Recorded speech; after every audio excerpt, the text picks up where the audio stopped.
voulais aujourd'hui réfléchir avec vous sur le progrès. Qu'est-ce que le progrès? Puisqu'on est tous à se dire « Ah, il faut que je progresse, il faut que j'avance, j'ai encore avancé, c'est formidable, quel progrès » ou au contraire, quelle absence de progrès.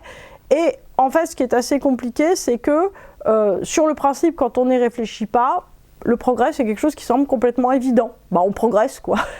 Voilà, on progresse déjà en âge, quoi qu'il arrive, on progresse en âge. Voilà, on progresse en sagesse, on aimerait en tout cas. Voilà, on progresse parce que des erreurs qu'on a fait 40 fois, on les fait rarement 41. Bon, en fait, progresser, c'est aller de l'avant. Moi, je me suis posé la question, en fait, pour un arbre, c'est quoi progresser? Parce que l'arbre, il pousse.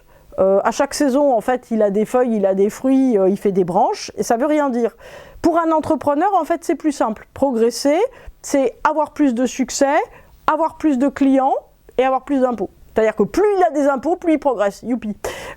Donc, en fait, l'idée, c'est que le progrès, déjà, en soi, n'a aucun sens. C'est-à-dire que c'est, par exemple, des historiens qui ont très bien compris que le progrès de l'histoire ne veut rien dire. Ce qui veut dire, c'est que pour une donnée précise, c'est-à-dire que pour un point de vue que vous prenez, quel que soit le point de vue que vous preniez, il peut y avoir un progrès. Si, par exemple, vous mettez 25 minutes à faire quelque chose et que, je ne sais pas moi, un an après, vous ne mettez plus que 2 minutes, vous avez progressé. Vous avez progressé en quoi? En quantité de temps alloué à faire quelque chose, oui. Mais si vous changez de technique ou si vous changez légèrement d'objet, ce progrès peut s'avérer, cette rapidité peut s'avérer un gros défaut. Infiniment, si vous voulez, chaque profession, chaque matière a une sorte de but incorporé, en fait, qui représente son modèle, qui représente ce qu'il veut atteindre. Le progrès, c'est rejoindre, en fait, quelque chose que vous n'avez pas formulé, c'est ça le problème, qu'on veut incarner à travers quelqu'un, à travers une maîtrise, etc., et à trouver une rapidité. En fait, on veut rejoindre un but qu'on n'a pas défini, et on se dit que si on se rapproche de ce but, en fait, on va arriver magnifiquement au progrès. En vérité, on a toujours l'idée que le progrès, c'est gagner en rapidité ou gagner de l'argent, ou gagner d'une certaine façon, oui, en temps ou en argent, tout simplement. Parce qu'aujourd'hui, il y a une espèce d'indexion justement de la valeur sur le fait du temps horaire ou du coût horaire qu'on met à faire quelque chose. De ce fait, le progrès, si vous faites une randonnée à vélo, c'est de la faire de plus en plus vite, ou si vous êtes en fait dans une logique de performance sur, par exemple, le fait de prendre son temps, vous avez passé un après-midi sans vous demander si vous le passiez bien ou pas, à faire un truc inutile, et là vous vous dites j'ai fait un progrès. En fait, ce qui est important à comprendre, c'est que ce n'est pas le contenu qui va vous dire si vous avez fait un progrès ou pas. C'est-à-dire qu'on peut faire un progrès d'efficacité en tri de déchets ou en rapport écologique à la terre, ou au contraire en consommation d'essence ou en transformation d'un produit en quelque chose d'autre. En fait, l'idée, si vous voulez, c'est que le progrès peut s'appliquer à tout, et qu'en plus de ça, gagner en temps et en efficacité et en coût financier sur quelque chose, on peut le faire. On peut gagner des coûts et on peut gagner plus d'argent. En fait, le but, il est invisible. La notion de progrès va nous permettre en fait de mettre en œuvre, c'est-à-dire que plus on fait quelque chose, plus on sait vers quoi on tend. Alors là, on s'aperçoit en fait que le truc, il est complètement biaisé. C'est-à-dire que, en fait, quand on est en train de faire quelque chose, on se dit je tends vers ça. Et plus on est en train de le faire, plus on le fait, plus on progresse en perfection, en efficacité sur cette chose, plus on se dit ah, en fait c'est vers ça que je tends, et le but se précise. Donc en fait on se muscle. Et ce qui est certain, c'est que à rebours, si votre but il change constamment en cours de route, plus c'est difficile à atteindre et plus vous aurez du mal. Donc le but en fait ultime, c'est pas l'indexion valeur-temps, c'est quelque chose qui est beaucoup plus supérieur et qui est beaucoup plus flou, c'est-à-dire qu'on veut se sentir heureux ou aimé. C'est-à-dire que quand en fait on fait du tri de déchets, quand on fait du vélo et qu'on veut juste passer un bon moment en famille, quand on essaye d'avoir un chiffre d'affaires pour son entreprise, quand on rend un dossier en temps et heure, en fait ce qu'on veut, c'est être plus aimé, progresser spirituellement et être plus calme. Oui, c'est bizarre, mais en fait, on ne sait pas ce qu'on veut. Tout ce qu'on voudrait, c'est se sentir quoi? Se sentir supérieur, se sentir bien, se sentir en maîtrise de quelque chose, se sentir dans une capacité profonde de faire quelque chose. Et en vérité, la notion de progrès ne peut porter que sur des choses qui sont complètement quantifiables et assignables. Et donc le progrès fait qu'on se trompe en fait sur notre propre notion du progrès. C'est-à-dire qu'on se dit, si j'ai un chapeau vert, je serai heureux. Ça ne marche pas. On se dit, je me suis trompé sur le nombre, il m'en faut 2 pour être heureux. Et en fait, non. C'est-à-dire que le chapeau vert ne fait aucune différence. La question, si vous voulez, c'est qu'il y a une espèce de auto-éducation sur la notion de but et la notion de progrès. C'est-à-dire qu'on est soi-même en réalité en totale, j'ai envie de dire, écriture de notre propre vie en permanence. C'est-à-dire qu'on valorise des choses, qu'ensuite de ça, on se met une pression absolument phénoménale pour atteindre. Ensuite de ça, on les atteint, on s'aperçoit que ça ne donnait pas ce qu'on voulait. Donc, en fait, on les change un peu pour avoir à nouveau quelque chose derrière galopé. Et quelque part, ça ne fonctionne pas. Et au fond, on se trouve toujours aussi démuni. La question, c'est que la seule manière, d'une certaine façon, de comprendre quel est le progrès, c'est de comprendre qui on est. C'est-à-dire que, par exemple, si vous avez un aventurier qui se dit « je voudrais un pavillon », je serais beaucoup plus heureux si j'avais un pavillon en banlieue, etc. Je serais beaucoup mieux. C'est pas sûr, parce que c'est un aventurier. Et au contraire, si c'est quelqu'un, je veux dire que c'est un permaculteur qui se dit « moi je voudrais une ferme à la campagne », il y a une chance que ça le rende heureux.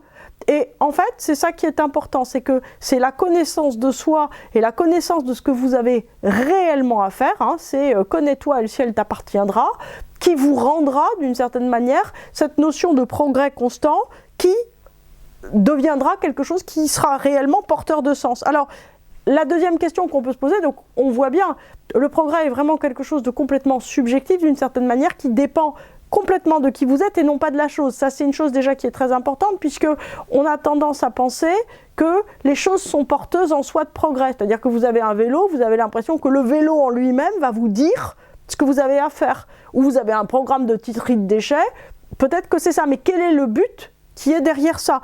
La réalité, c'est que il n'y a pas vraiment en fait de progrès objectif, sauf pour des choses qui sont complètement quantifiables.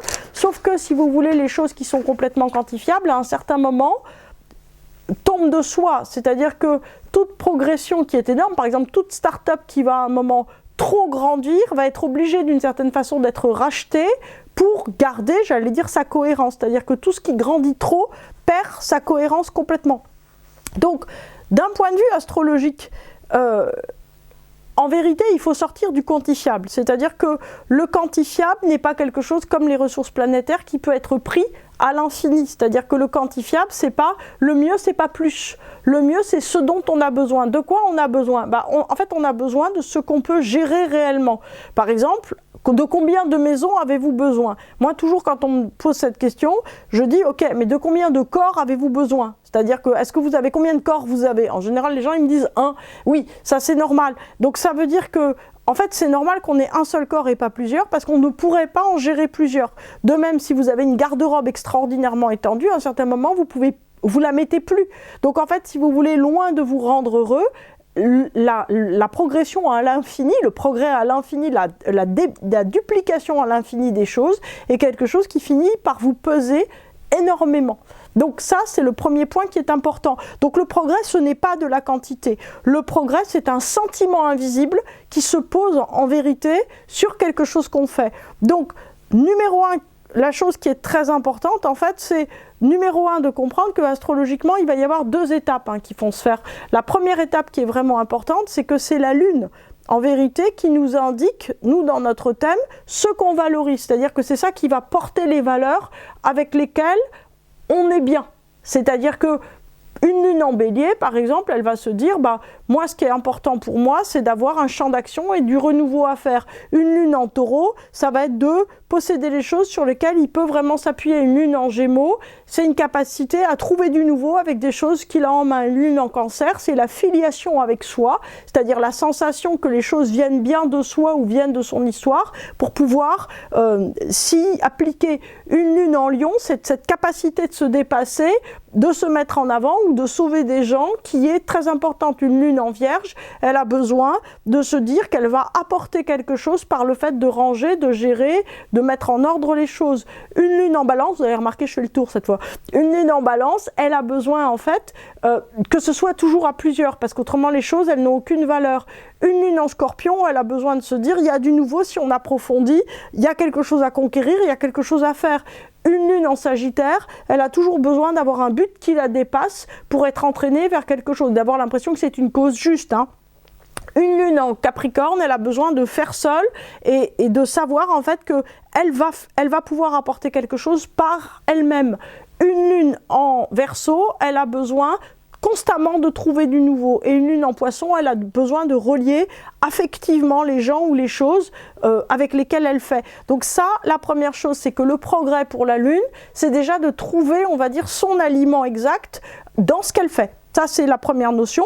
La deuxième notion, en fait, c'est que Uranus, en fait, vient casser le modèle de la Lune, c'est-à-dire que votre Uranus est le modèle. Votre Uranus en maison, attention, et pas en signe, est le modèle qui fait qu'on choisit de transformer un domaine radicalement pour apporter du nouveau. Donc, numéro 1, si vous voulez, le progrès. Je suis pleine de poils parce que j'ai un chat à côté de moi.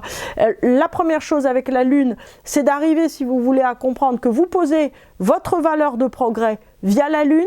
Et la deuxième chose qui est très importante, c'est d'arriver à comprendre que cette valeur de la Lune va devoir être transformée par votre Uranus. C'est-à-dire que votre Uranus en maison, il va dire, ok, moi ce que je veux vraiment derrière ça, derrière cette position de valeur, c'est Uranus en 1, s'affirmer soi-même, Uranus en 2, gagner des sous, Uranus en 3, créer du relationnel, un relationnel différent avec les autres, Uranus en 4, trouver une cohérence entre ma vie personnelle et ma vie professionnelle, Uranus en 5, m'éclater, inventer un truc nouveau, Uranus en 6, revivifier mon quotidien, Uranus en 7, être avec des gens qui vraiment comptent pour moi et qui sont importants, Uranus en 8, créer du nouveau, créer de l'aventure dans ce que je fais.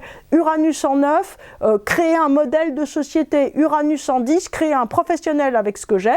Uranus en 11, créer un réseau, créer des projets, créer quelque chose qui soit une vitrine ou une image. Et Uranus en 12, ouvrir vers une spiritualité. Donc en fait, on a deux niveaux de valeur de progrès.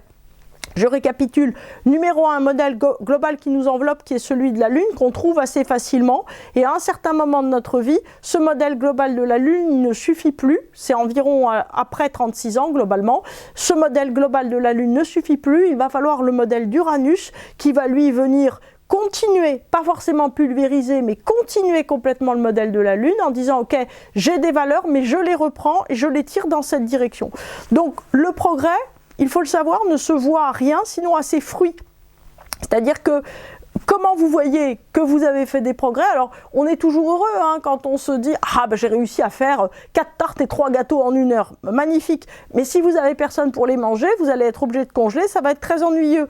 En fait, l'idée, c'est d'être plus en accord avec nos valeurs. C'est-à-dire qu'au fond, c'est nos valeurs, c'est l'accord avec nos valeurs qui nous fait sentir véritablement la notion de progrès, plutôt que des réussites objectives. C'est-à-dire que des réussites objectives qui ne correspondent pas à nos valeurs ou qui ne sont pas consciemment reliées à nos valeurs, en fait, nous tombent des mains. Comme si c'était quelque chose qui devenait encombrant par la quantité. Donc en fait, le progrès, c'est de comprendre qui vous êtes à travers ce schéma de la Lune et d'Uranus.